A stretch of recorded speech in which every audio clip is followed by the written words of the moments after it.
নমস্কার। পড়ছি স্বর্গত লেখক নারায়ণ সান্যালের লেখা উপন্যাস রূপমঞ্জরি। রূপমঞ্জরির এখন চলছে এর দ্বিতীয় খণ্ড।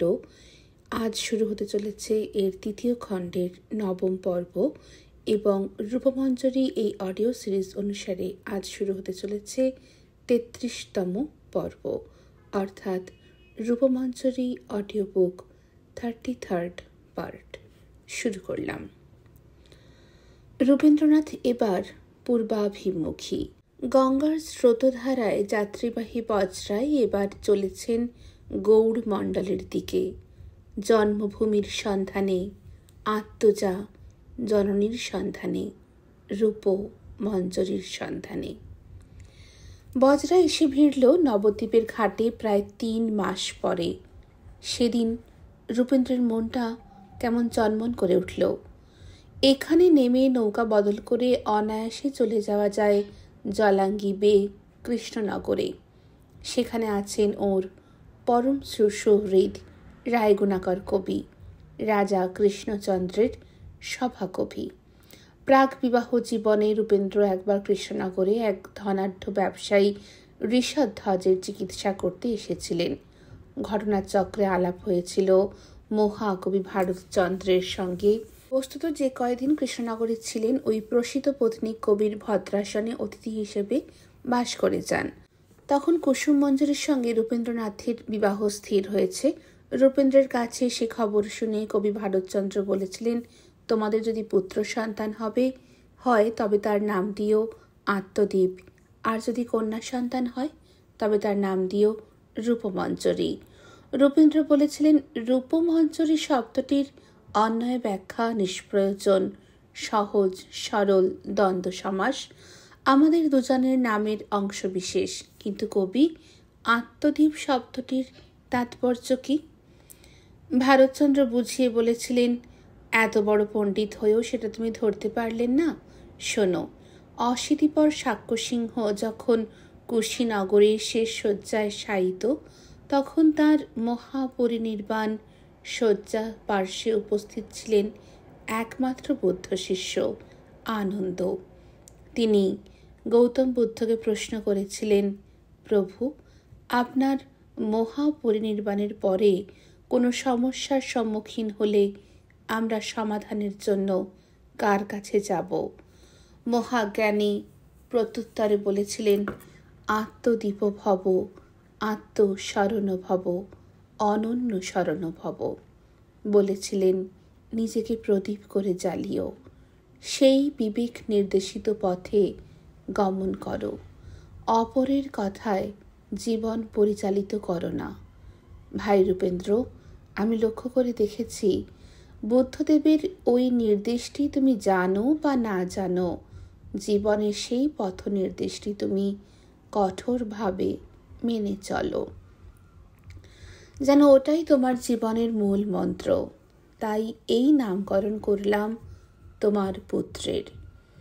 আজ রূপেন্দ্রের তাই ইচ্ছে হলো নবদ্বীপের ঘাট থেকে গোয়াড়ি কৃষ্ণনগরে চলে যেতে, মালতীর বেড়া দিয়ে ঘেরা কবির সেই পর্ণকুটিরে গিয়ে বন্ধুকে 2 বাহু দিয়ে আলিঙ্গন করতে, বলতে, আত্মদ্বীপের পরিবর্তে রূপমঞ্জরি অবতীর্ণ হয়েছে এ ধরাধামে। ওই মেয়েটিকেই দীক্ষা দেবেন তিনি 2500 বছরের ঐতিহ্যবাহী মন্ত্রটায়, আত্মদীপ ভব। কিন্তু তা হলো না। মাহিষ গ্রামখানি ওকে টানছে। স্তনভার নম্র গাভী যেমন বাছুরকে ডাকে, রূপেন্দ্রের আত্মজা জননী যেন ব্রত উদযাপনের তাগিদে ওকে সেভাবে ডাকছেন।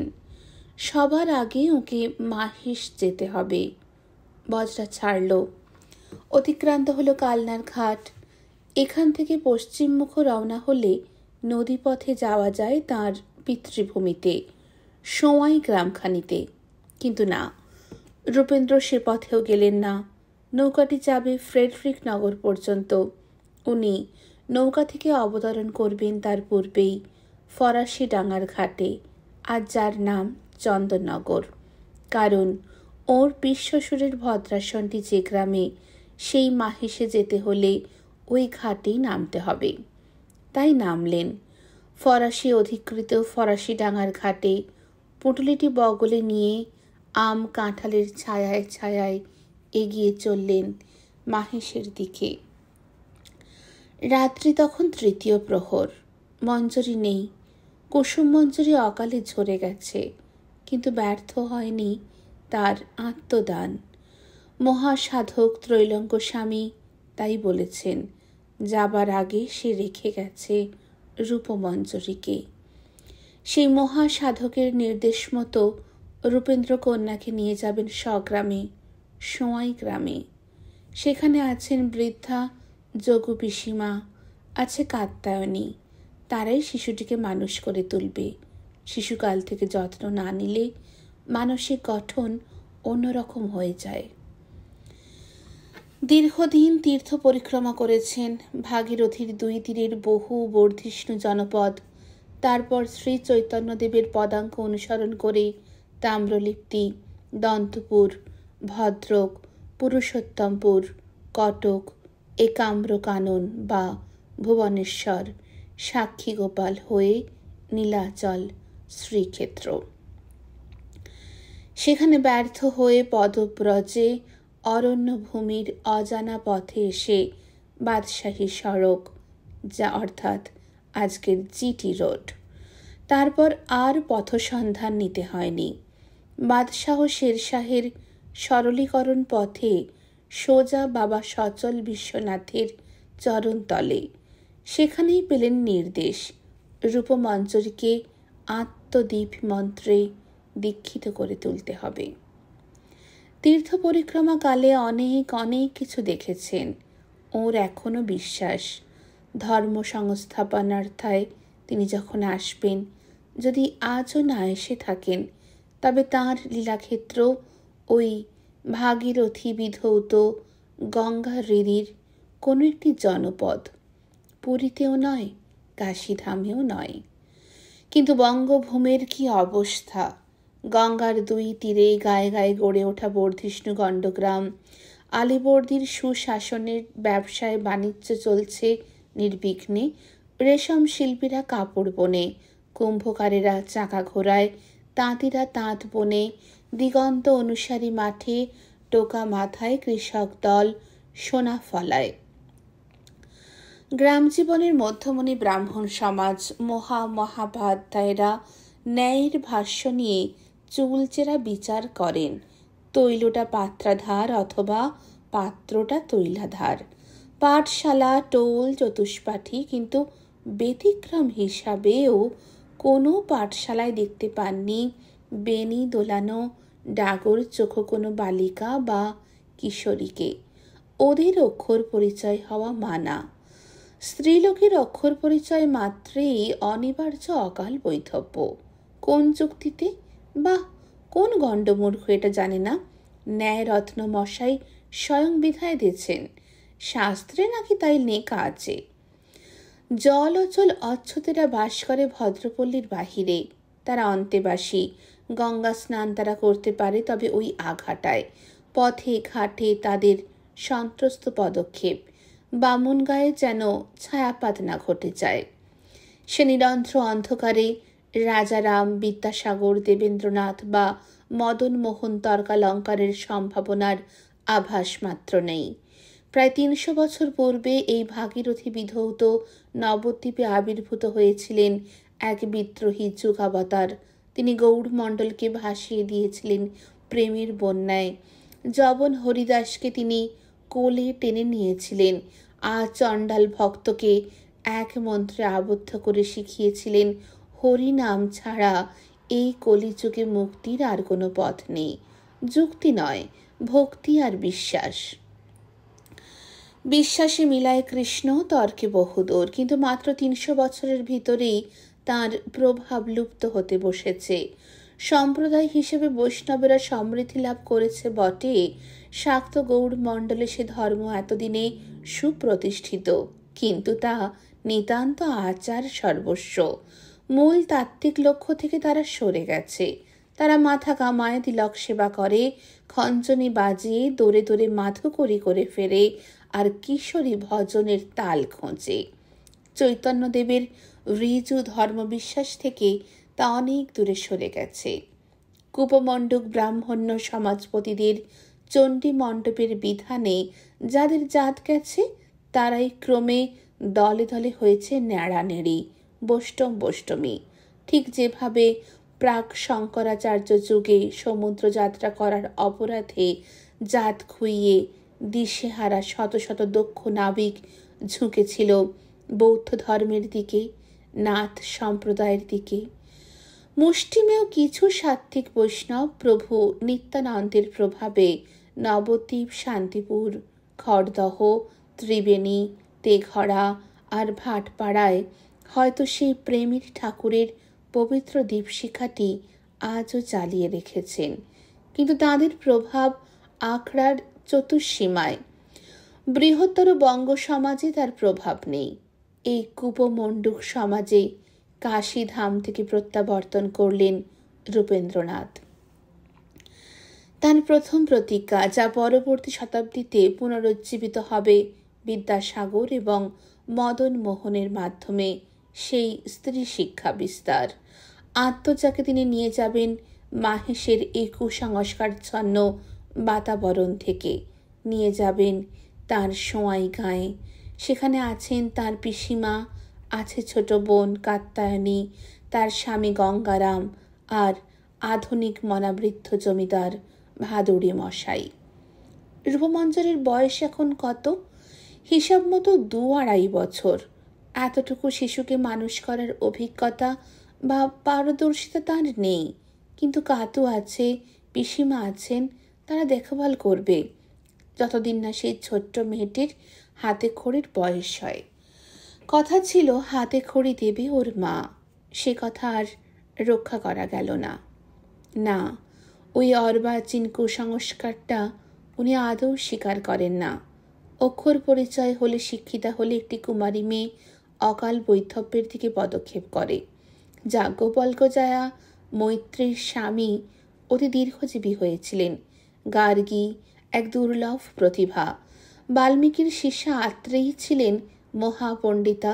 বিদর্ভ রাজকন্যা রুক্মিণী শ্রীকৃষ্ণকে কি করে স্বহস্তে গোপন পত্র লিখে পাঠান যদি তিনি নিরক্ষরাই হয়ে থাকেন? রূপেন্দ্রনাথের মতে ঋগ্বেদের সূত্রকারদের ভিতর অনন্য 27 জন মহিলার নাম পাওয়া যায়।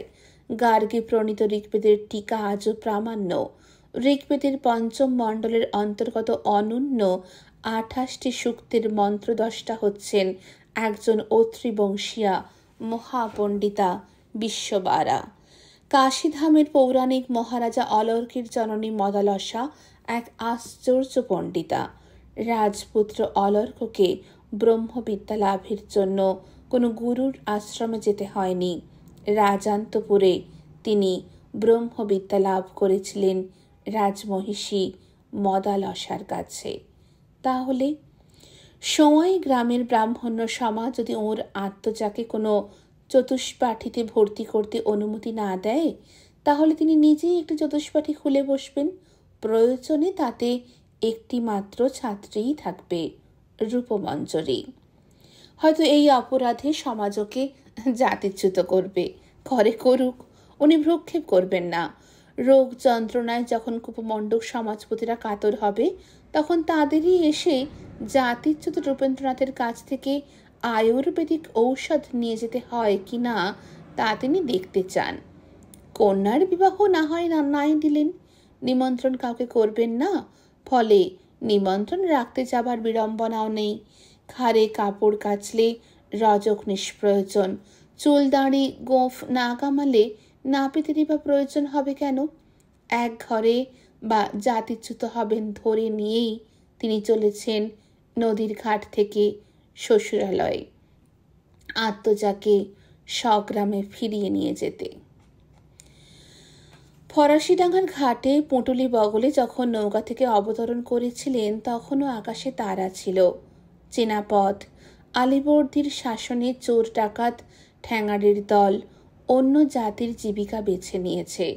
রূপেন্দ্রনাথ নির্ভয় আম কাঁঠালের ছায়া ঘেরা বনপথ দিয়ে শেষ রাতে যখন মাহি শেষে পৌঁছলেন, ততক্ষণে পূব আকাশটা সিঁদুর বরণ হতে শুরু করেছে।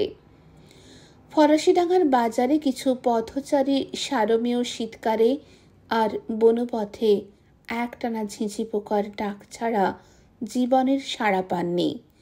মাহেশের কাছাকাছি এসে দেখলেন মানুষজন শয্যা ত্যাগ করেছে।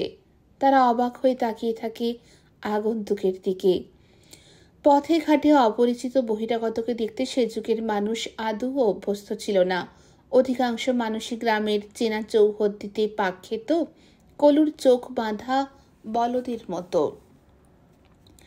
রবীন্দ্রনাথ ভ্রুক্ষেপ করলেন না, পায়ে পায়ে এগিয়ে গেলেন মাহেশের সে সবচেয়ে বড় চক মেলানো প্রাসাদের দিকে।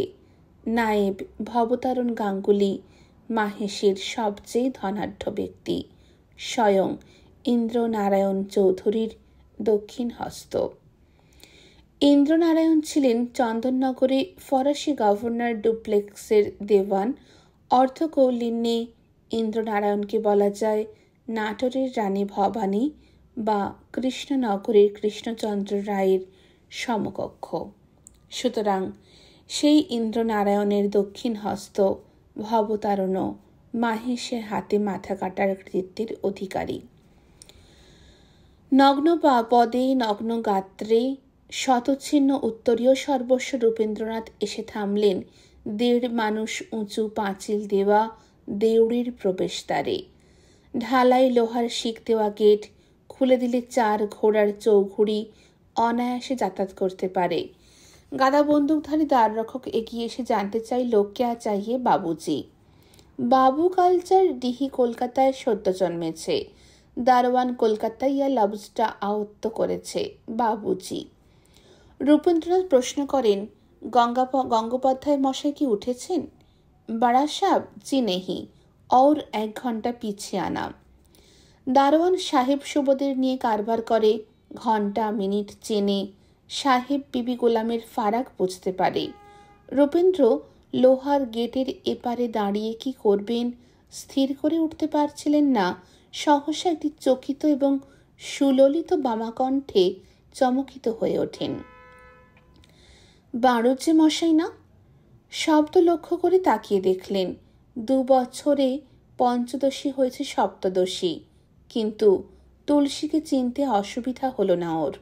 বললেন, ভালো আছো তুলসী? ভবতারণের অনুরা কন্যা, মঞ্জুরির বিস্তৃত ছোট বোন, ওর শালিকা। ভোরবেলায় পাঁচিল ঘেরা বাগানে পূজার ফুল তুলতে এসেছে। সদ্য স্নান করেছে, মাথায় ভিজে চুল। সেকালে মেয়েরা বাড়িতে বক্ষবন্ধনী বা জ্যাকেট ব্যবহার করত না। তুলসী তার আঁচলটাই সাবধানে মাজায় জড়িয়ে নিয়েছিল। তবু তার হৃদয়ের যুগ্ম উচ্ছ্বাসের আভাস লুকোনো সম্ভবপর হয়নি। তুলসীর আদেশে দ্বারপালকে গেট খুলে দিতে হলো। ওরা দুজনে পায়ে পায়ে প্রকাণ্ড উদ্যান অতিক্রম করে লাল সরকি বিছানো পথে বাড়ির দিকে এগিয়ে আসতে থাকেন। তুলসী বলে, একটু দাঁড়ান জামাইবাবু, পেন নামটা সেরে নি। তুমি সদ্য স্নান করেছ, আর আমি 7 রাজ্যের ময়লা পথ অতিক্রম করে আসছি।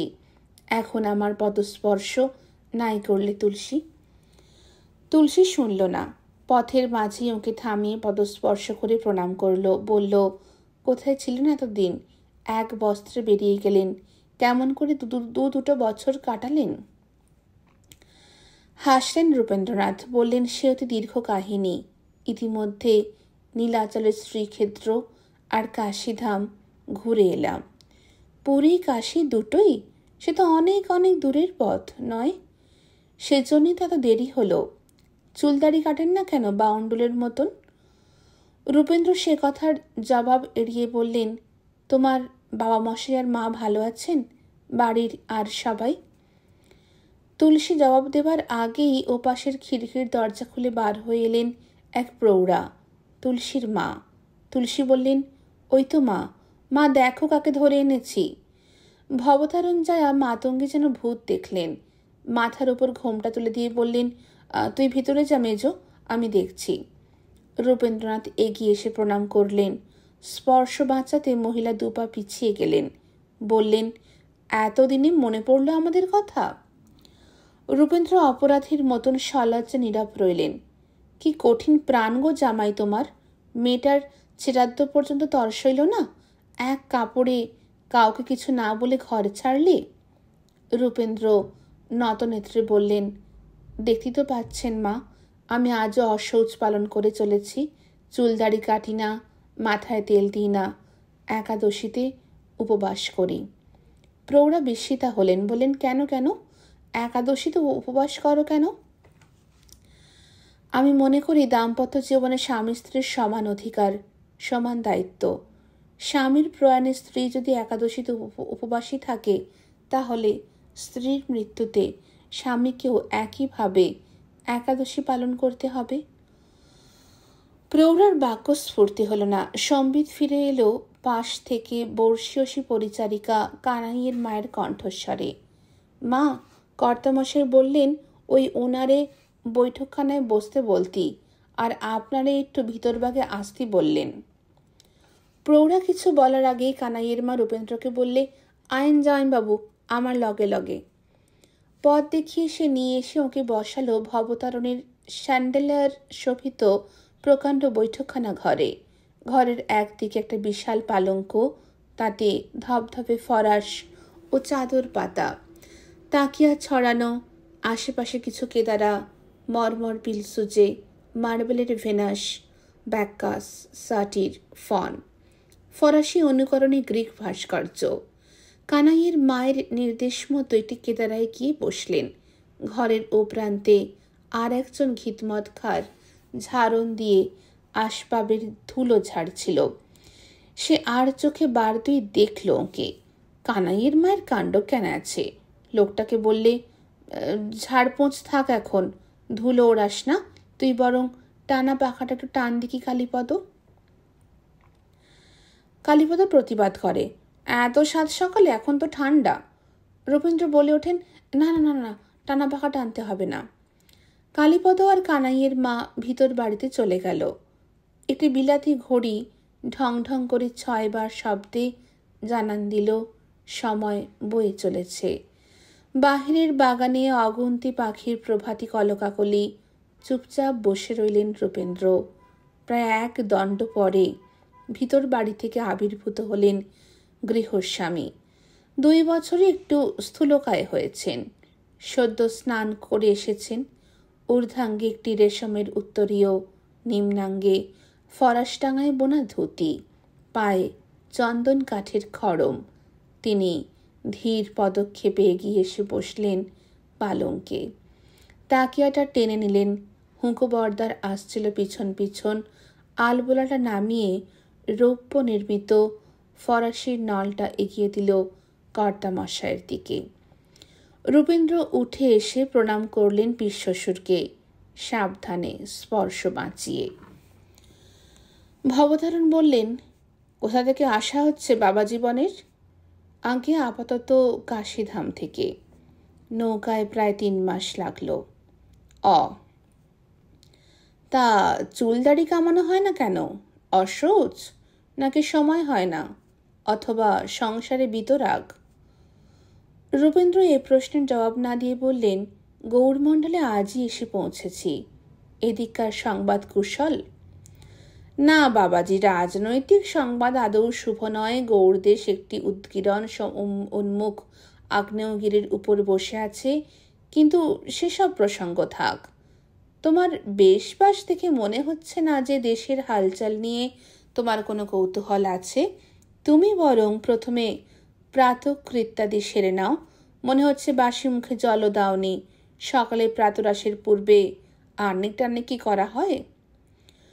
রূপেন্দ্র জবাব দেওয়ার সুযোগ পেলেন না। তার পূর্বেই ভবতারণ হাঁকার পারলেন, ওরে কে আছিস?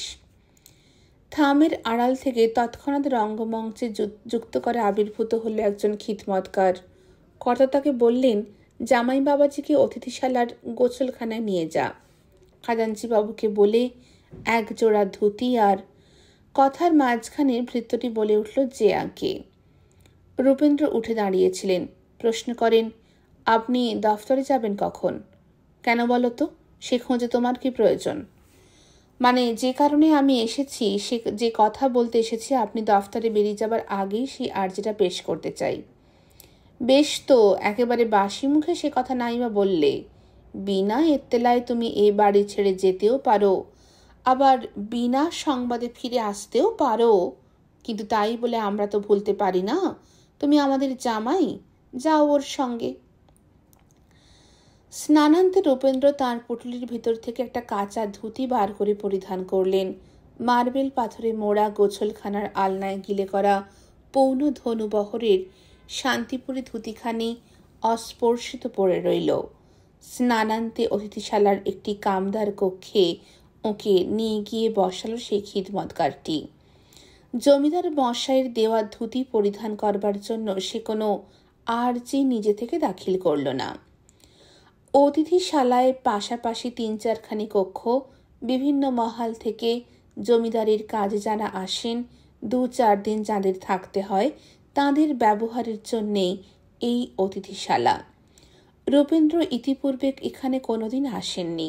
তিনি বুঝলেন কুসুম মঞ্জুরিকে হারিয়ে ফেলার সঙ্গে সঙ্গে অন্দরমহলে জামাই আদর পাওয়ার সৌভাগ্য থেকেও তিনি বঞ্চিত হয়েছেন। রূপেন্দ্র প্রশ্ন করতে যাচ্ছিলেন, কর্তামশাই কয়টার সময় অশ্বারোহণে ফরাসি ডাঙায় যাবেন, কিন্তু প্রশ্নটা করা হলো না। ঠিক সেই মুহূর্তেই পর্দাটা দুলে উঠল।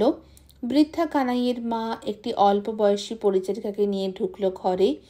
অতিথিশালার কক্ষে মেজ ও কেদারা দুই ছিল, কিন্তু কানাইয়ের মা অন্যরকম ব্যবস্থা করল। মার্বেল মেঝের একাংশ মুছে নিয়ে পেতে দিল পশমের আসন। সঙ্গিনী এবার নামিয়ে রাখল পাথরের থালায় প্রাতরাশ। গৃহদেবতা শ্যাম সুন্দরের বালভোগের প্রসাদ, ৩-৪ রকম কাটা ফল, মুখ ভিজে লচিকা, মিছরির শরবত, পায়েস। রূপেন্দ্রনাথ বিনা বাক্যবয়ে প্রসাদ গ্রহণ করলেন। পাখা হাতে খাড়া দাঁড়িয়ে থাকল কানাইয়ের মা। আচমন করে মুখ তুলে প্রশ্ন করলেন, কর্তামশাই কি এখনো বৈঠকখানাতে আছেন? আগে হ্যাঁ, আপনার অপেক্ষায়, আসেন আপনি।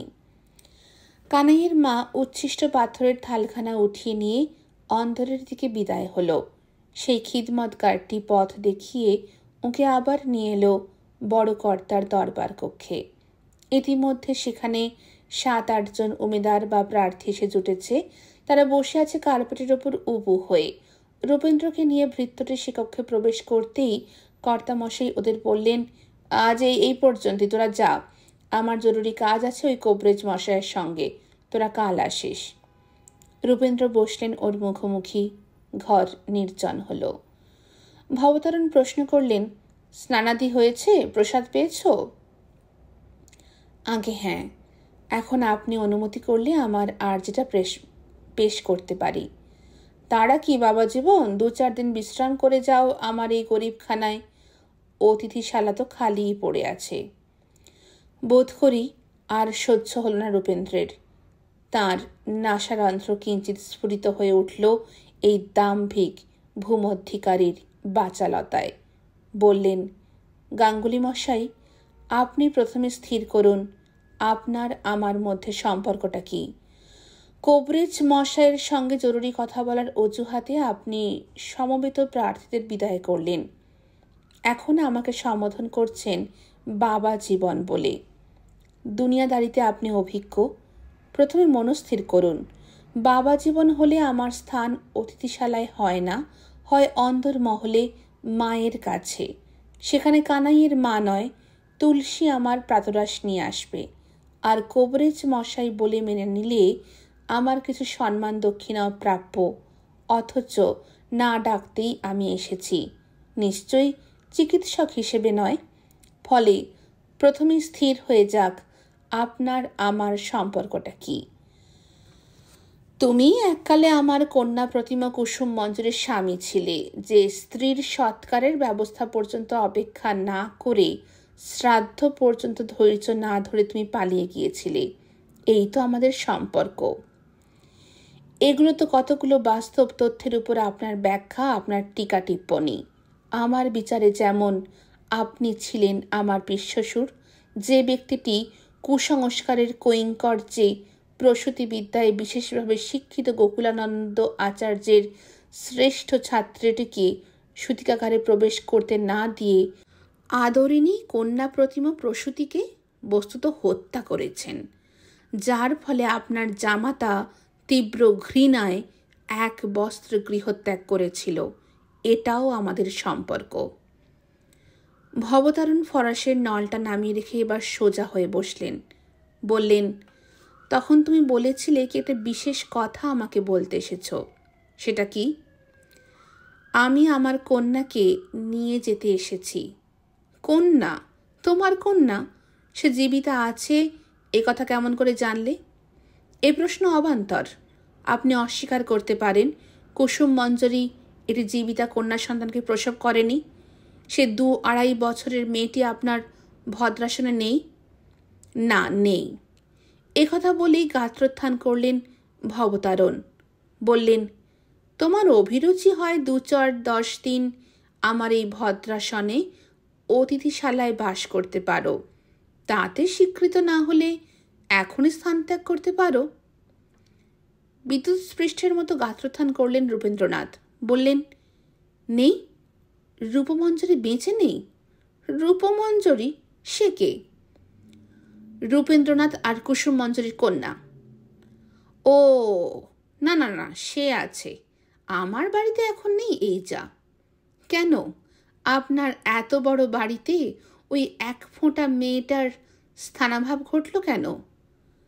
তার পূর্বে বলো, সে এ বাড়িতে থাকলে তুমি কি করতে? তাকে নিয়ে যেতাম সোয়াই গাঁয়ে, আমার পিতৃপুরুষের ভিটেতে। তাকে মৈত্রেয়ী, গার্গী, মদালসার উত্তর সাধিকা করে তুলব আমি। তার মূল মন্ত্র হবে শাক্য সিংহের সেই অন্তিম অনুশাসন, আত্মদীপ ভব, আত্মশরণ ভব, অনন্য শরণ ভব। ভবতারণ বিস্মিত হয়ে লক্ষ্য করলেন বক্তার মুখমণ্ডলে কি একটা দীপ্তি ফুটে উঠেছে, বোধ করে উত্তেজনায়। বললেন, বুঝলাম না বাবাজি, আপনার পক্ষে এ কথার মর্ম উপলব্ধি করা কঠিন, তার প্রয়োজনও নেই। আপনি বরং বলুন, সে কোথায়? রূপমঞ্জরি? তোমার আগমন মাত্রই আমি তাকে অন্যত্র সরিয়ে ফেলেছি। সে কি, কেন? যাতে পিতৃস্মৃতি বলে তার মস্তিষ্কে কোনো ছাপ না পড়ে। তাকে আমি অন্যভাবে মানুষ করতে চাই। অন্যভাবে? কিভাবে? আর 5টা মেয়ে যেভাবে মানুষ হয়, তোমার খপ্পরে পড়লে তা হবে না, সে এক বজ্ঞা হয়ে উঠবে। বহুক্ষণ নীরব রইলেন রূপেন্দ্রনাথ। তারপর বললেন, গাঙ্গুলি মশাই, আপনি বয়োজ্যেষ্ঠ, বিচক্ষণ। আপনার 3টি কন্যা, আপনি তাদের নিজ অভিরুচি অনুযায়ী মানুষ করুন। আমি তো বাধা দিতে আসছি না, কিন্তু আমার সন্তানকে। মাঝপথে উনি বাধা দিয়ে বলে ওঠেন, তুমি সন্তান পালনের কি জানো? কি তোমার অভিজ্ঞতা যে ওই এক ফোঁটা মেয়েটাকে সঙ্গে করে নিয়ে যেতে চাইছো? হ্যাঁ পিসেমশাই, এ কথা আপনি বলতে পারেন। শিশু পালনের অভিজ্ঞতা আমার নেই, কিন্তু পৈতৃক ভিটাতে আমার পিসিমাতা আছেন, আমার পিসতুত বোনও আছেন। তারা একটা হাত সামনে বাড়িয়ে ভবতারণ রূপেন্দ্রনাথকে মাঝপথে থামিয়ে দিলেন। বিচিত্র হেসে বললেন, এতেই বোঝা যাচ্ছে তুমি কতটা সংসার অভিজ্ঞ। শোনো বাবাজি, তোমার পূজ্যপাত পিসিমাতা ঠাকুরানী আজ 1 বছর হতে চলল স্বর্গ লাভ করেছেন। তুমি সেই খবরটুকুও রাখো না। তার উপর তোমার ভগিনী আর ভগ্নিপতিও বর্তমানে সোয়াই গাঁয়ে থাকে না। বর্ধমানের পত্তনিদার নগেন দত্ত গঙ্গারামকে বর্ধমানের মান করে 30 বিঘে জমি লাখেরাজ বন্দোবস্ত দিয়েছে। এটি পাকা মোকামও বানিয়ে দিয়েছে। তার মাতৃশ্রাদ্ধের দান তোমাকেই দেবার জন্য লোক পাঠিয়েছিল। তোমাকে না পেয়ে তোমার ভগিনীপতিকে মাতৃশ্রাদ্ধে নিয়ে এসে দিয়েছে। কুসুম মরে বেঁচেছে। তার শ্বশুরের ভিটেতে আজ সন্ধে কেউ প্রদীপ জ্বালে না, শাঁখে কেউ ফুঁ পাড়ে না। যাও বাবা জীবন, গায়ে ফিরে গিয়ে দেখো জানলা দরজাগুলো সস্থানে আছে কি না, গত বর্ষায় কখান ঘর মুখ থুবড়ে পড়েছে তার হিসেব করো গে। রূপেন্দ্রনাথ কোনো প্রত্যুত্তর করতে পারলেন না। এবার সোজা হয়ে বসলেন ভবতারণ। বললেন, শোনো রূপেন্দ্রনাথ, একটি শর্তে আমি স্বীকৃত হতে পারি। তোমার শিশুকন্যাকে তোমার হাতেই সমর্পণ করতে পারি। তুমি শর্তটা রাখবে? ওর চোখে চোখ রেখে রূপেন্দ্র বললেন, কি শর্ত? না, ধনুক ভাঙা কোনো পণ নয়। স্ত্রী বিয়োগে সাধারণ সুস্থ মস্তিষ্কের মানুষে যা করে থাকে, স্ত্রী বর্তমানেও করে। তোমার ভগিনীপতি শ্রীমান গঙ্গারাম যা 150 বার করতে পেরেছিল। পুনর্বিবাহ? হ্যাঁ। পাত্রীর সন্ধানে তোমাকে ভূভারত দাবড়ে বেড়াতে হবে না, তার যোগান দেব আমি। তোমার মেয়েটিকে, যে মেয়েটি নিজের মেয়ের মতো এই 2.5 বছর ধরে মানুষ করেছে, সেই তুলসীর কথাই বলছি আমি। আমরাও নৈকৃষ্য কুলীন, তোমাদের পাল্টি ঘর। তুলসীকে তুমি ঘনিষ্ঠভাবে চেনো, দেখেছ। কুসুম মঞ্জরের মৃত্যুর পর আমি একটি দুগ্ধবতী ধাত্রীর ব্যবস্থা করতে বাধ্য হয়েছিলাম, কিন্তু তোমার কন্যা আজও তুলসীকে মা বলেই জানে। দীর্ঘক্ষণ রূপেন্দ্রনাথ নতনেত্রে চিন্তামগ্ন রইলেন। তারপর বললেন, আমাকে মার্জনা করবেন পিসেমশাই। বিবাহ করব না এই রকমই একটা সিদ্ধান্ত নিয়েছিলাম কৈশোরকালে। সে প্রতিজ্ঞা আমি রাখতে পারিনি নিতান্ত নিরুপায় হয়ে। আমি কুসুম মঞ্জরীকে বিবাহ না করলে তার সঙ্গে এক বৃদ্ধের... জানি বাবাজি, আমি পূর্ব ইতিহাস সবই জানি। শোনো, একবার উপরোধে পড়ে যখন ঢুঁকি গিলতে পেরেছ, তখন দ্বিতীয়বারই বা পারবে না কেন? এবারও তো তুমি নিতান্ত নিরুপায় লাঠিয়াল নিয়ে এসে তোমার মেয়েকে আমার দেউড়ি থেকে ছিনিয়ে নিয়ে যেতে পারবে না, এই কথা তুমিও জানো, আমিও জানি।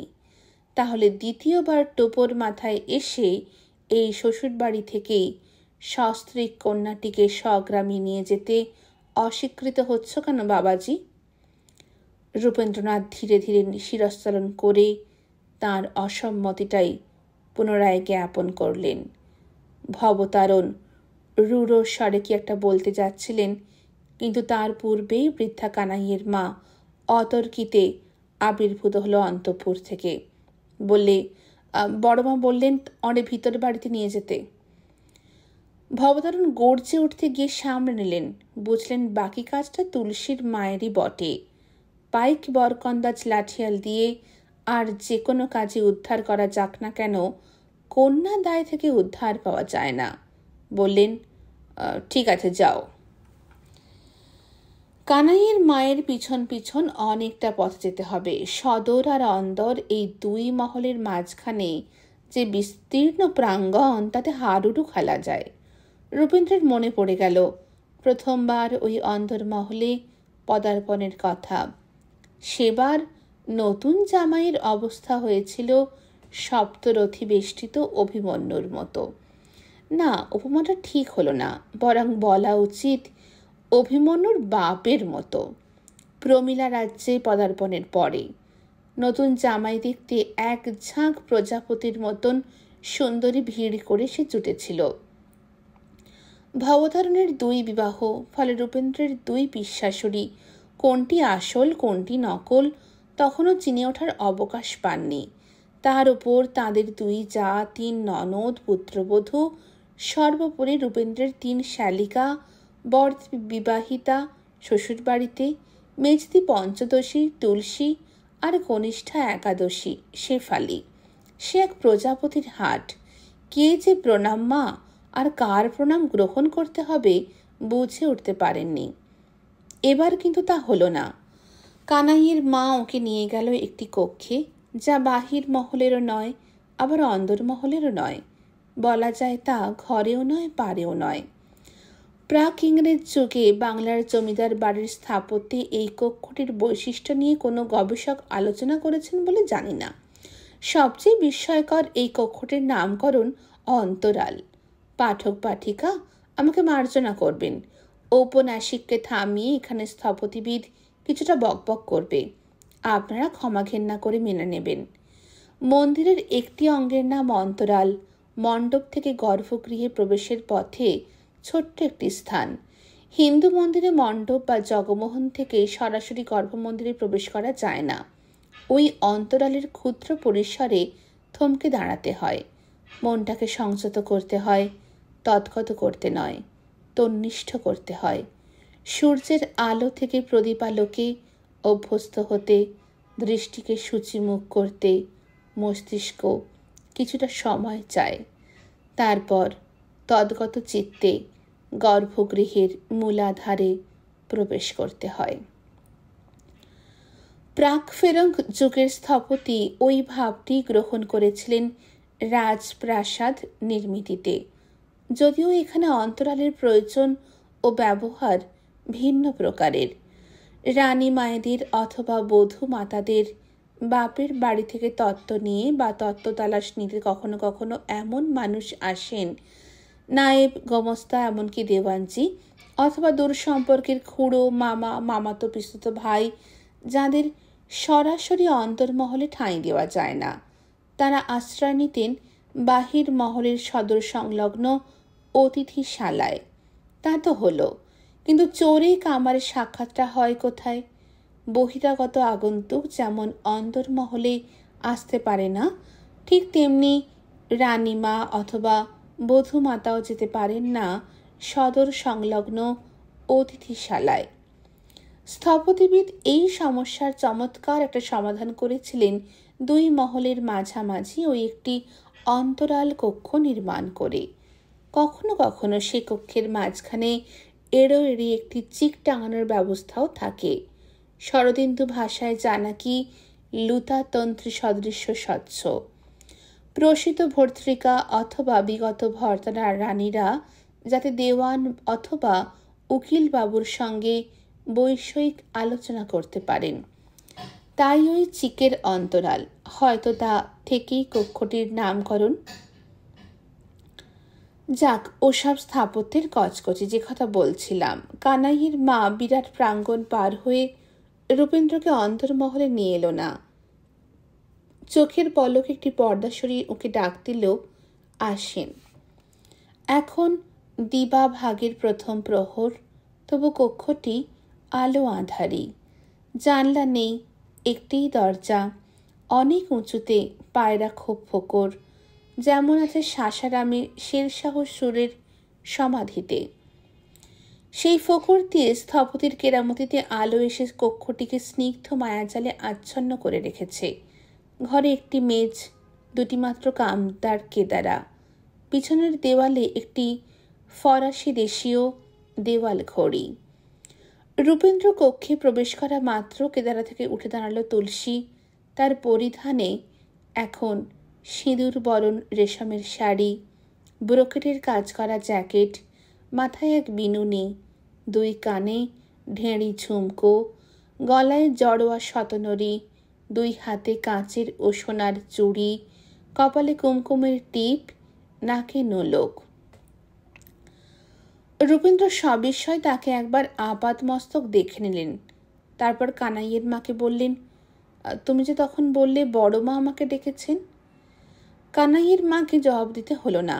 তার আগেই আগ বাড়িয়ে তুলসী বলল, ও মিছে কথা বলেছিল বাড়ুজ্জে মশাই, ওর দোষ নেই।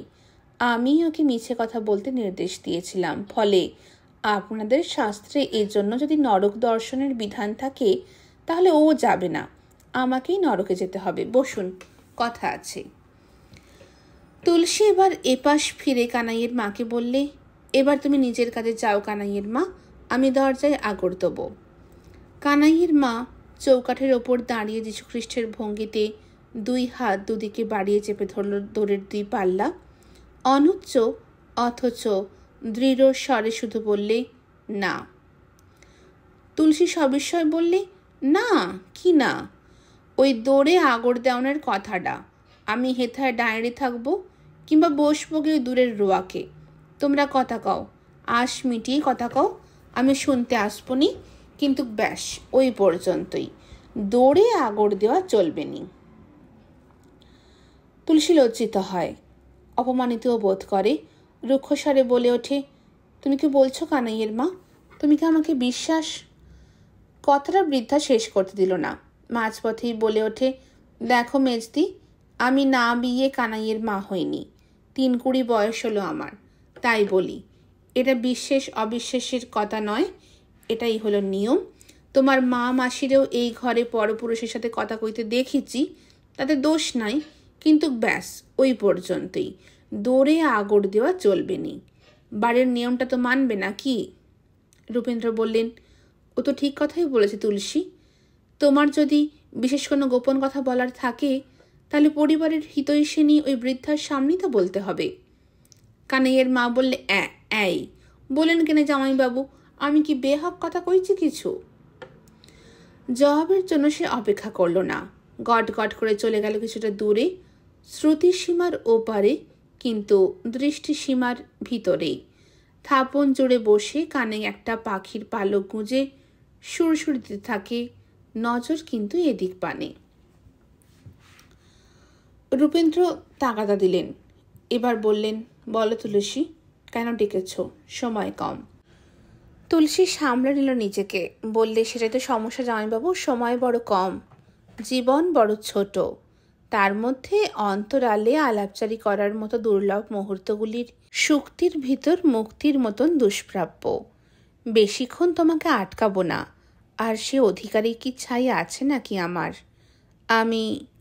রূপেন্দ্র কথার মাঝখানেই বলে ওঠেন, একটা কথা, তুমি কিন্তু আমাকে বরাবর আপনি বলে কথা বলে এসেছো তুলসী।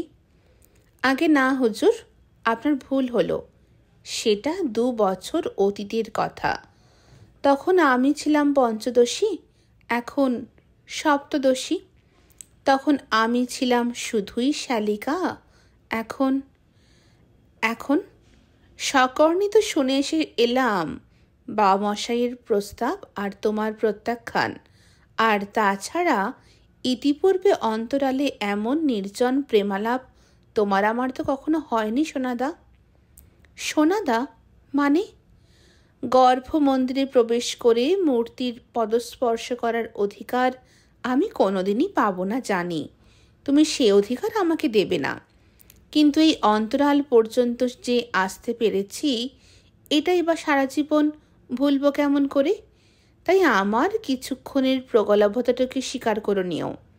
এ সম্বোধন মিনতির অনুকরণে কয়েকটা খণ্ড মুহূর্তের জন্য আমার রূপদা হয়ে গেছে সোনাদা। মিনুর কথাও তোমার দিদি তোমাকে বলেছে দেখছি। শুধু মিনুর কথা? সে তো সবসময় তোমার কথাই বলতো। তোমার প্রেমে রায় সর্বক্ষণ শুধু বলতো তোমার সব কথা, সব কথা। দিদি আমাকে রাধাদির গপ্প বলেছে। রাধাদি? কোন রাধাদি? বাহ, এরই মধ্যে ভুলে গেলে? রাধাবষ্টমী, ফরাসি ডাঙা, যাকে যাবার পথে যে তোমার ঠোঁটে চুমু খেয়েছিল। তুমি বাধা দিয়ে নিজের মুখ সরিয়ে নিতে পারোনি, মনে নেই? আমাকে এইসব কথা বলার জন্য কি তুমি আমাকে এখানে ডেকে এনেছ? না তো কি? তুমি কি ভেবেছিলে রাধাবষ্টমীর মতো সংযম হারিয়ে তোমার মুখে চুমু খাবার জন্য? না না, মুখখানা অমন প্যাঁচার মতো করো না সোনাদা। আমি রাধাবষ্টমীর মতো বোকাও নই, হ্যাংলাও নই। আমি অতীতে তোমার শালিকা ছিলাম, ভবিষ্যতেও তাই থাকবো। সুতরাং ঠাট্টা তামাশা করার অধিকারটা তুমি কেড়ে নিতে পারবে না। আরও একটা কথা, আরও একটা অধিকার তুমি কেড়ে নিতে পারবে না আজ। সেটা কি জানো? তোমার চুন্নি মুন্নি মেয়ের মুখে আমার মা ডাক।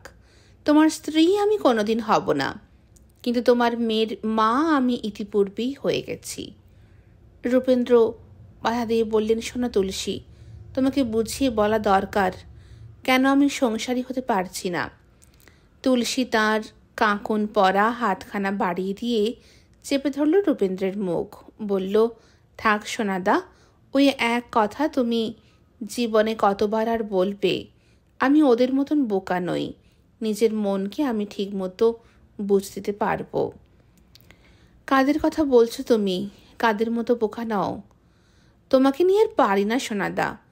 সমুদ্রিত শাস্ত্রের অত কচকচি তোমার মাথায় ঢোকে আর এই সহজ সরল কথাটা বুঝতে পারছো না? শোনো, তুমি কি জানো যে তুমি দেখতে খুব সুন্দর? দারুণ, দারুণ সুন্দর। মেয়ে মন আপনি মোহিত হয়ে যায় তোমার সেই পৌরুষময় ব্যক্তিত্বের আকর্ষণের শক্তিতে। মিনুদি, দিদি, রাধাবষ্টমী, আর হ্যাঁ, অস্বীকার করে লাভ কি, এই পোড়ার মুখিও। জানি না আর আর কেউ কেউ এসেছিল কি না তোমার গোপন জীবনে। লক্ষ্মীটি, তুমি আমাদের উপর রাগ করো না সোনাদা। তোমার আগুন বরণ গায়ের রং অথবা দাহিকা শক্তির জন্য যেমন তুমি দায়ী নয়, ঠিক তেমনি আমরাও আমাদের এই পতঙ্গ বৃত্তির জন্য দায়ী নই। আমরা জানি ঝাঁপ দিলে নিশ্চিত মৃত্যু, তবু লোভ সামলাতে পারি না, পুড়ে মরি। রবীন্দ্রনাথ অভিভূত হলেন। পঞ্চদশী তুলসী ছিল প্রগলভা, এখনও সে তাই, কিন্তু ওর কথার পিছনে কিছু জোরালো যুক্তিও আছে। তুলসী আবার বলে, মেয়েকে জোর করে কেড়ে নিয়ে যাবার চেষ্টা করো না যেন। বাবা মশাই অত্যন্ত জেদি, সময় সময় অত্যন্ত নিষ্ঠুরও। পরাজয় স্বীকার করা ওর ধাতে নেই। কাজীর বিচারে যদি বাপের অধিকার স্বীকৃত হয়, তাহলে হয়তো মেয়েকে পাবে, জীবিতা নয়। তার চেয়ে অনিবার্য নিয়তিকে মেনে নাও। সে আমাকেই মা বলে জানে, তাই তাকে জানতে দাও। আর নাও, এটা ধরো। আঁচলের তলা থেকে একটা ভেলভেটের পুলিন্দা বার করে দেয় একে। কি আছে এতে?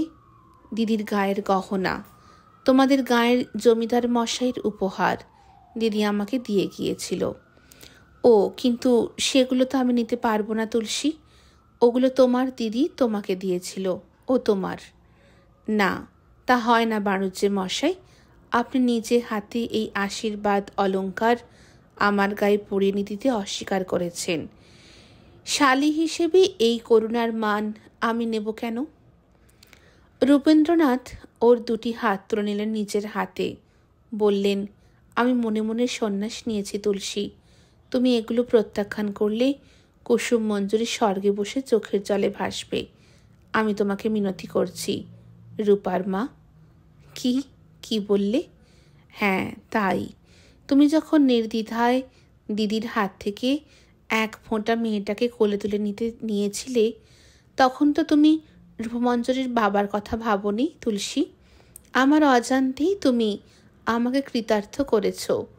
রূপমঞ্জরির জননিত্য তুমি স্বেচ্ছায় স্বীকার করে নিয়ে রূপার বিয়েতে এই অলংকার পরিয়ে তুমি তাকে সাজিয়ে দেবে রূপার মা। তুলসী বাঁ হাতে চোখটা মুছতে গেল, গন্ডে লাগলো কজ্জল চিহ্ন। নিচু হয়ে প্রণাম করল রূপেন্দ্রনাথকে। উনি তাকে দুই বাহুমূল ধরে তুললেন। মুদিত নেত্রে কপালে একটি চুম্বন চিহ্ন এঁকে দিয়ে অস্ফুটে কি যেন আশীর্বাদ করলেন। অঙ্গাঙ্গি ভাবমগত্যং কথ্যং সমত্থানর্ণং পশ্যটিট্টিভা মাত্রেণ সমুদ্র ব্যাকুলীকৃত। ছোট্ট টিট্টিভি পক্ষী খঞ্জনার মতো জোড়া পায়ে সমুদ্রের পাড়ে ভেজা বালিতে দুজনে লাফিয়ে লাফিয়ে বেড়ায়। তারপর সমুদ্র তীরের খাড়া পাহাড়ের ফোকরে টিট্টিভি ডিম পাড়ল। বাপ আর মা পালা করে পাহারা দেয়, ডিমে তা দেয়। এদিকে চাঁদ যতই প্রতিপদ থেকে অমাবস্যার দিকে এগিয়ে চলে, সমুদ্র ততই ফুলে ফেঁপে উঠতে থাকে জোয়ারের টানে। টিট্টিভিনি কিচির কিচির করে গাল পাড়ে, সমুদ্রকে সাবধান করতে চায়, না হলে সমুদ্রের ঢেউয়ে ওদের জন্যমন্য ডিমটা ভেসে যাবে যে। কোথায় দিগন্ত চুম্বিত যাদবপতি নীলাম্বুধি, আর কোথায় ক্ষুদ্রাতি ক্ষুদ্র টিট্টিভ দম্পতি। শেষমেশ টিট্টিভ দম্পতি এসে দরবার করল পক্ষী কুলতিলক গরুরের কাছে। গরুর মহাশক্তিধর, কিন্তু সমুদ্রের কাছে তার ক্ষমতাই বা কতটুকু। গরুর দরবার করেন তার প্রভু স্বয়ং নারায়ণের কাছে। দীনদয়াল, তুমি না বাঁচালে তো রক্ষা করা যাবে না ওই টিট্টিভ দম্পতির সন্তানকে। শ্রীহরির যোগনিদ্রা ভগ্ন হল। সমুদ্রকে ডেকে এসা কড়কে দিলেন যে সমুদ্র ভাটার টানে পিছিয়ে গেল কয়েক যোজন। তোমরা জানো কি জানি না, মহাপণ্ডিত এল ব্যাসামের মতে হিতোপদেশ রচিত হয়েছিল এই অতিভঙ্গ তবু রঙ্গভরা বঙ্গভূমি। লেখক জনৈক নারায়ণ পণ্ডিত, বাঙালি। মোট কথা আমাদের নায়ক পণ্ডিত রূপেন্দ্রনাথের পড়া ছিল পঞ্চতন্ত্রের অন্তর্ভুক্ত এই হিতোপদেশ কাহিনী। এখানে একাধিক উপমান, একাধিক উপমেয়।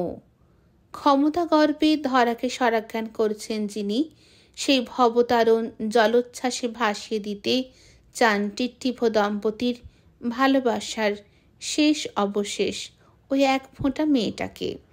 যদি তার বাবা কন্যাদায় গ্রস্ত পিতার বিপদটা বুঝতে না পারে, তুলসীর মতো সুন্দরী মেয়েকে প্রত্যাখ্যান করে কেন? ওর চেয়ে রূপেন্দ্রকে কৌলিন্য মর্যাদা আর কারও দেবার হিম্মত আছে? রূপেন্দ্র কি বাজার যাচাই না করে কথা দেবে না? তিনিও দেখে নেবেন কি করে ওই এক ফোঁটা মেয়েটাকে কেড়ে নিয়ে যান ওই হাড় হাবাতে এক বজ্ঞা কোভরেজ। কিন্তু রূপেন্দ্র জানতেন ফরাসি গভর্নর ডুপ্লেক্সের দক্ষিণ হস্ত ইন্দ্রনারায়ণের সঙ্গে নদিয়ারাজ কৃষ্ণচন্দ্রের সখ্যতার সম্পর্ক। প্রাক বিবাহ জীবনে ঋষধ্বজ নামে এক ধনবান ব্যবসাদারের চিকিৎসা করতে রূপেন্দ্র একবার সময় থেকে কৃষ্ণনগরে এসেছিলেন। সেই সময় সখ্যতা হয়েছিল ভারতচন্দ্র রায়গুণাকরের সঙ্গে। তিনি তখন অন্নদা মঙ্গল শেষ করে বিদ্যা সুন্দর রচনা করছেন। ওই সূত্রেই মহারাজের অন্দরমহলেও একদিন তাকে যেতে হয়, মহারানীকে পরীক্ষা করে ঔষধ পথ্যাদির ব্যবস্থা দিতে এবং মধ্যাহ্নে আহারের নিমন্ত্রণ রাখতে। সেসব কথা অন্যত্র বিস্তারিত বলেছি। রূপেন্দ্র স্থির করলেন মহারাজের মাধ্যমে ইন্দ্রনারায়ণকে ধরবেন। ভবতারণ তাঁর নিয়োগকর্তার আদেশ অমান্য করতে পারবেন না নিশ্চয়। ফরাসিডাঙ্গার ঘাট থেকে আবার গঙ্গা বেয়ে উজানে চললেন নবদ্বীপ। সেখান থেকে জলাঙ্গি বেয়ে কৃষ্ণনগর তো একবেলা জলপথ। রাজবাড়ি থেকে খেয়াঘাট পর্যন্ত টানা উত্তর দক্ষিণ খোয়া বাঁধানো সড়কটার নাম সেকালে ছিল রাজপথ।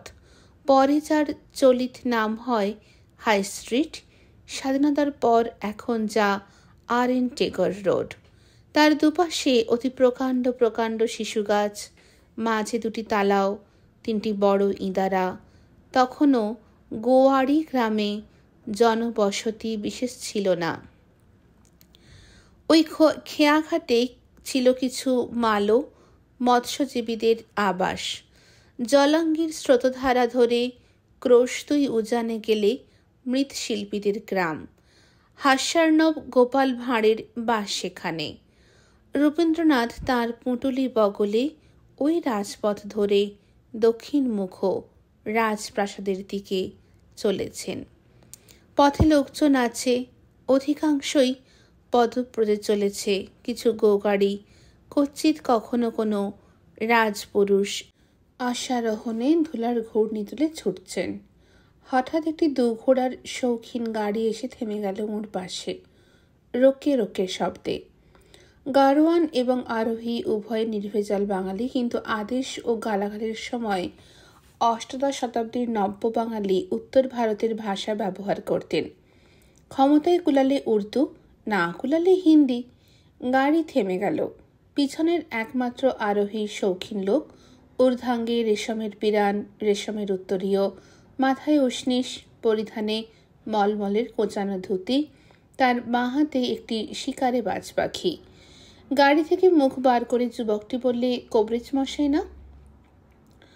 রূপেন্দ্র চোখ তুলে দেখলেন, চিনতে পারলেন উলার বর্ধিষ্ণু ভূমধ্যিকারী রসিকলাল। তিনি বলেন, উঠে আসুন গাড়িতে। কবে এসেছেন? গঙ্গারাম কোথায়? রসিকলাল ধনী ব্যক্তি, আনুষঙ্গিক সব কয়টি চরিত্রদোষও আছে। রূপেন্দ্র ওর সঙ্গ পছন্দ করে না বিশেষ। রাস্তায় দাঁড়িয়েই বললেন, আজ এইমাত্র এসেছি, গঙ্গারাম ভালোই আছে। তা গোয়াড়ি গাঁয়ে থাকবেন কোথায়? আপনার বয়স্যকে তো মহারাজ দেশ ছাড়া করেছেন, শুনেছেন নিশ্চয়ই। ভারতচন্দ্র রায়গুণাকর যে আর কৃষ্ণচন্দ্র রায়ের সভাকবি নন, তখন এই তথ্যটা জানা ছিল না। উনি স্থির করেছিলেন ভারতচন্দ্রের ভদ্রাসনে আতিথ্য গ্রহণ করবেন। এখন বুঝলেন সেটা আর সম্ভবপর নয়।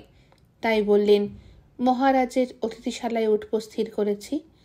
ইচ্ছে করলে আমার গরিবখানাতেও থাকতে পারেন, তবে সেটা রাজবাড়ি থেকে বেশ দূরে উলায়। না, আমার প্রয়োজনটা গোয়াড়িতেই। তা বেশ তো, উঠে আসুন, রাজবাড়িতেই নামিয়ে দেব। উলা যেতে সেটা তো আমার পথেই পড়বে। অগত্যা উঠতে হলো গাড়িতে। গাড়ি ছাড়ল। রূপেন্দ্র প্রশ্ন করেন, আমার বন্ধু তো দেশ ছাড়া, আপনার বয়স কেমন আছেন? ঋষধ্বজ দত্ত? ঋষা? হতভাগা ফৌত হয়েছে। কুষ্ঠ হয়েছিল আগেই, হবেই। পাপে আকণ্ঠ মগ্ন হয়ে থাকতো ইদানিং। রূপেন্দ্র বুঝতে পারলেন কুষ্ঠ নয়, রতিজ রোগ উপদংশ। পরবর্তী শতাব্দীতে যার নাম হবে সিফিলিস। কিন্তু সে কথা বললেন না। রাজবাড়িতে এসেও দুঃসংবাদ পেলেন। রাজা মশাই মুর্শিদাবাদে গেছেন নবাবী তলব পেয়ে। কবে ফিরবেন তা দেওয়ানজি হয়তো জানেন, তার দফতর জানে না। তবে অতিথিশালায় আশ্রয় পেতে কোনো অসুবিধে হলো না। নায়েব ওকে চিনতে পেরেছে। কুশল প্রশ্ন করে ওর যাবতীয় বন্দোবস্তের আয়োজন করল। একটু পরে স্বয়ং শিবচন্দ্র এলো রূপেন্দ্রের তত্ত্ব তালাশ নিতে। শিবচন্দ্র রায় কৃষ্ণচন্দ্রের জ্যেষ্ঠ পুত্র। যুবরাজ রূপেন্দ্রকে প্রণাম করে বললে, বাবামশাই মুর্শিদাবাদ থেকে কবে ফিরে আসবেন তার স্থিরতা নেই। আপনার অভিরুচি হলে এখানে যতদিন ইচ্ছে থাকতে পারেন, আর আপনার সাক্ষাতের প্রয়োজনটা যদি আমাকে জানানো সম্ভবপর হয় তাহলে আমিও চেষ্টা করে দেখতে পারি। রূপেন্দ্র কি জবাব দেবেন স্থির করে উঠতে পারেন না। শিবচন্দ্র নিজে থেকেই বলে, বুঝেছি, আপনাকে আর একটা কথা বলার আছে। আপনি এসেছেন সংবাদ পেয়ে বড়মা একবার আপনার সাক্ষাৎ করতে চান। কখন আপনি অন্দরমহলে পদধূলি দিতে আসবেন বলুন, আমি সেই মতো ব্যবস্থা করে দেব। সবচেয়ে ভালো হয় যদি স্নানান্তে বড়মার মহলে মধ্যাহ্ন আহার সেবা করেন। রূপেন্দ্র জানতে চাইলেন, কেমন আছেন তোমার বড়মা? ভালোই আছেন, আপনি দেখলে বুঝতে পারবেন। কৃষ্ণচন্দ্রের 2 বিবাহ। শিবচন্দ্রের চরণীকে আগের বার চিকিৎসক হিসাবে পরীক্ষা করতে হয়েছিল। রূপেন্দ্র সম্মত হলেন। কৃষ্ণনগর রাজবাটিতেও একটি অন্তরাল আছে। ইতিপূর্বে রূপেন্দ্র সেখানে বসেই মহারাজের সঙ্গে মধ্যাহ্ন আহার করেছিলেন। তারপর রাজ সমভিবাহারে বড়মার মহলে গিয়ে তাকে পরীক্ষা করেছিলেন। এবার শিবচন্দ্র তাকে সরাসরি বড়মার অন্দরমহলে নিয়ে এসে একটি প্রতীক্ষা কক্ষে বসালো। একটু পরে বড় রানীমা এলেন। রূপেন্দ্রের প্রায় সমবয়সী। উনি রানীমার প্রণাম গ্রহণ করেন না, তাই রানীমা ঝুঁকে নমস্কার করলেন। রূপেন্দ্র আসন ত্যাগ করে উঠে দাঁড়িয়েছিল। তিনিও নত হয়ে প্রতি নমস্কার করলেন। রানীমা জানালেন, এই 3 বছর তিনি অনেকটা ভালো আছেন। শিরোপীড়া এবং বুকের ব্যথাটা আর হয়নি। জানতে চাইলেন, আপনার ঔষধ বটিকা প্রায় বছরখানেক আগেই শেষ হয়ে গেছে। আমি বর্ধমানের সময় গায়ে লোক পাঠিয়েছিলাম। শুনলাম আপনি তীর্থ করতে গেছেন। এখন যখন ঘটনাচক্রে দেখা হয়ে গেল, তখন বলুন, ওই ঔষধ বটিকা কি আরও খেতে হবে? রূপেন্দ্র বললেন, না রানীমা, মাথা বা বুকের বেদনা যখন সম্পূর্ণ সেরে গেছে তখন ওই ঔষধটা আর খেতে হবে না। কিন্তু ওই সঙ্গে আপনাকে আরও নির্দেশ দিয়েছিলাম রোজ প্রত্যুষে কুলুত্থ কলাই ভিজানো 1 ঘটি জলপান করতে। সেটা কি করছেন? আগে হ্যাঁ। শুধু তাই নয়, আপনার নির্দেশে শিশির ভেজা ঘাসে সূর্যোদয়ের পূর্বে খালি পায়ে বেড়াই। ওই নির্দেশটাও মানি, মানে বর্ষাকাল বাদে। খুব ভালো কথা। এই 2টি নির্দেশ মেনে চলবেন, তাতেই উপকার হবে। একটা কথা শুনলাম রানীমা, গোয়াড়ি গাঁয়ে এসে ভারতচন্দ্র নাকি আর মহারাজের সভাকবি নন। রানীমা হেসে বললেন, কথাটা বুঝে ওইভাবে প্রচার পেয়েছে তা নয়। আসল ব্যাপারটা শুনুন। বিদ্যাসুন্দর রচনা শেষ করে কবি কিছু ক্লান্তি অনুভব করেন। পাঠকদের ভিতর কাব্যের মিশ্র প্রতিক্রিয়াতেও বোধ করি ওর মানসিক শান্তি বিঘ্নিত হয়েছিল। উনি শহর থেকে দূরে কিছুদিন থাকবেন বলে স্থির করেন। রাজা সানন্দে স্বীকৃত হন।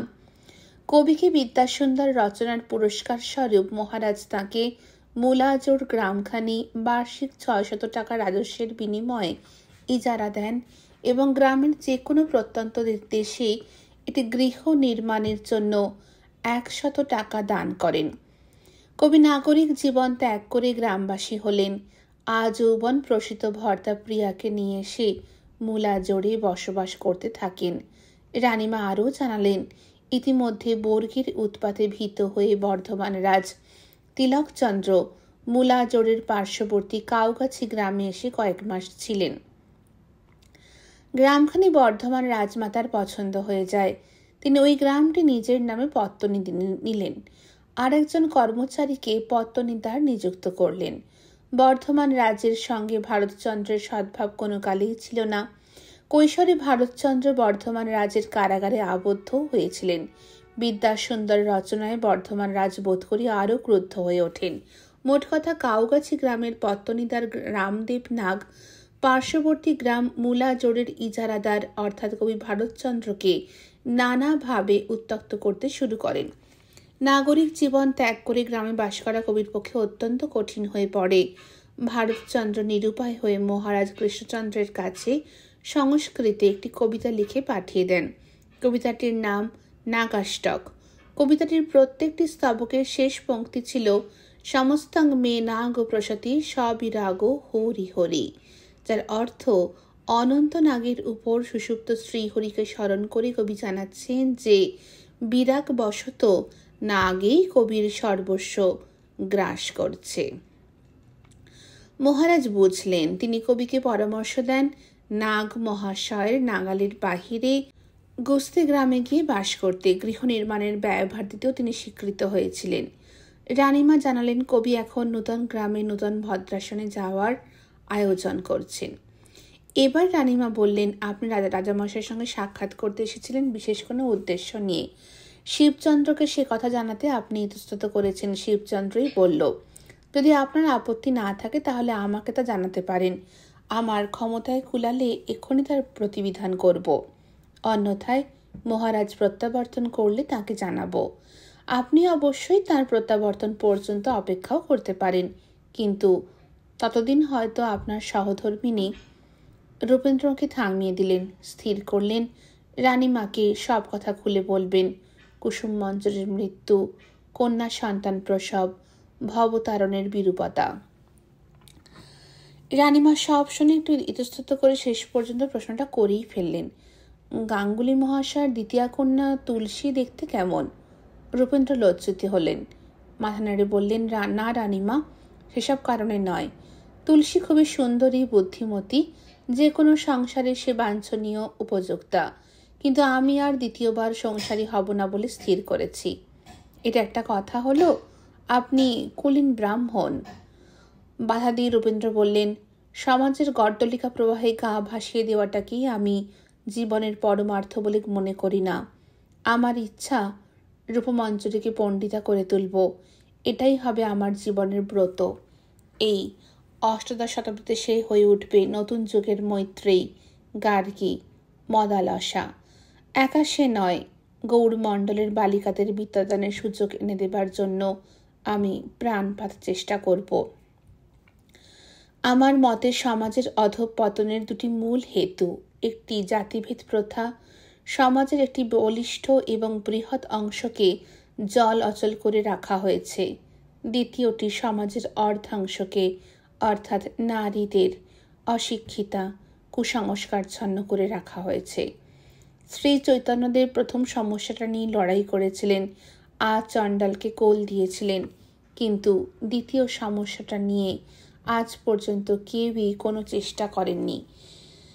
এই বিষয়ে আমি মহারাজের সঙ্গে আলোচনা করতে চাই। গ্রামে গ্রামে তিনি চতুষ্পাঠী খুলে চলেছেন, কিন্তু স্ত্রী শিক্ষার বিষয়ে এই নদীয়াতেও কিছু কাজ আজ পর্যন্ত করা হয়নি। রানীমা ধীরে ধীরে মাথা নেড়ে বললেন, সেটা হবে না পণ্ডিত মশাই। গৃহাভ্যন্তরে ব্রাহ্মণ কন্যার অক্ষর পরিচয় দানে মহারাজের আপত্তি নেই। এ নিয়ে তাঁর সঙ্গে আমার দীর্ঘ আলোচনা হয়েছে। কিন্তু বালিকা বয়সেও কোনো স্ত্রীলোক গৃহাবরোধের বাহিরে পাঠশালায় গিয়ে পড়াশোনা করুক, এটাতে তাঁর দৃঢ় আপত্তি। ওর স্থির বিশ্বাস, কলিযুগে স্ত্রী শিক্ষার আয়োজন হলে সমাজের বুনিয়াদ ধসে পড়বে। ফিরিঙ্গি মেম সাহেবের মতো তারা ভ্রষ্টা চরিত্রের বিবি বনে যাবে। তার মতে কন্যাদের অষ্টম বর্ষেই গৌরীদান করা বিধেয়। একটা দীর্ঘশ্বাস পড়ল রূপেন্দ্রনাথের। রানীমা বললেন, আপনাকে আরও একটা গোপন কথা বলি, অপ্রিয় সত্য, কিন্তু আপনাকে জ্ঞাত করানোই মঙ্গল। প্রথম কথা, ফরাসি ডাঙ্গার দেওয়ান ইন্দ্রনারায়ণ চৌধুরীর সঙ্গে মহারাজের সম্পর্কটা ইদানিং ভালো নয়। দ্বিতীয় কথা, নৈতিক কারণেও সম্ভবত মহারাজ বোধহয় আপনার পরিবর্তে আপনার পিস শ্বশুর গাঙ্গুলি মশাইকেই সমর্থন করবেন। হিন্দু ধর্মে আবহমান কাল ধরে যেসব লৌকিক প্রথা প্রচলিত সেগুলি উনি পরিবর্তন করতে চান না। তার মতে কুলীন ব্রাহ্মণ হিসেবে আপনি দ্বিতীয়বার দ্বার পরিগ্রহ করতে অস্বীকার করে সামাজিক বিধানকে অগ্রাহ্য করছেন। আজ এই পর্যন্তই রইল। নমস্কার।